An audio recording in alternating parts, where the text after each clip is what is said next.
Bloom's ടാക്സോണമിയിലെ cognitive domain നമുക്ക് എളുപ്പത്തിൽ പഠിക്കാം. ഈ കൊഗ്നിറ്റീവ് ഡൊമൈൻ എന്ന് പറയുന്നത് ഒരു സർട്ടിഫിക്കറ്റ് കിട്ടുന്ന ഒരു എക്സാമാണ്. അപ്പം എല്ലാം അറിയാവുന്ന നോളജ് എന്ന് പറയുന്ന ഒരു കുട്ടി എന്ത് ചെയ്യുന്നു, ഈ സർട്ടിഫിക്കറ്റ് പരീക്ഷ പാസ്സാവാൻ വേണ്ടിയിട്ട് കോംപ്രിഹെൻഷൻ എന്ന് പറയുന്ന ആ ഒരു എക്സാമിൻ്റെ പേരാണ് കോംപ്രിഹെൻഷൻ. ആ എക്സാമിന് വേണ്ടിയിട്ട് അപ്ലൈ ചെയ്യുന്നു. ഓക്കെ, നോളജ് എന്ന് പറയുന്ന കുട്ടി കോംപ്രിഹെൻഷൻ എന്ന് പറയുന്ന ഒരു എക്സാമിന് അപ്ലൈ ചെയ്യുന്നു. അപ്പം ഏത് സർട്ടിഫിക്കറ്റ് കിട്ടാൻ വേണ്ടിയിട്ടാണ്? കൊഗ്നിറ്റീവ് ഡൊമൈൻ എന്ന് പറയുന്ന ഒരു സർട്ടിഫിക്കറ്റ് കിട്ടാൻ വേണ്ടിയിട്ടാണ്. ഇപ്പം നോളജ് എന്ന് പറയുന്ന കുട്ടി കോംപ്രിഹെൻഷൻ എന്ന് പറയുന്ന എക്സാം അപ്ലൈ ചെയ്യുന്നു.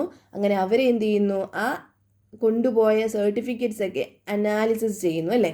ആ ആപ്ലിക്കേഷനിൽ കൊടുത്ത സർട്ടിഫിക്കറ്റൊക്കെ അനാലിസിസ് ചെയ്യുന്നു. ആൻഡ് നമ്മുടെ ഒരു സൈൻ വാങ്ങി, നോളജ് എന്ന് പറയുന്ന കുട്ടിയുടെ ഒരു സൈൻ വാങ്ങിക്കുന്നു.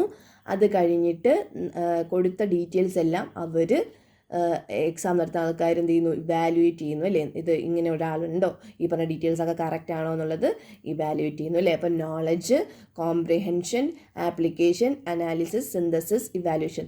നോളജ് എന്ന് പറയുന്ന കുട്ടി എന്ത് ചെയ്യുന്നു, നമുക്ക് ഏത് സർട്ടിഫിക്കറ്റാണ് വേണ്ടത്? കൊഗ്നിറ്റീവ് ഡൊമൈൻ എന്ന് പറഞ്ഞ സർട്ടിഫിക്കറ്റിന് വേണ്ടി നോളജ് എന്ന് പറയുന്ന കുട്ടി കോംപ്രിഹെൻഷൻ എന്ന് പറയുന്ന എക്സാം എഴുതാൻ വേണ്ടിയിട്ട് ആപ്ലിക്കേഷൻ അയക്കുന്നു.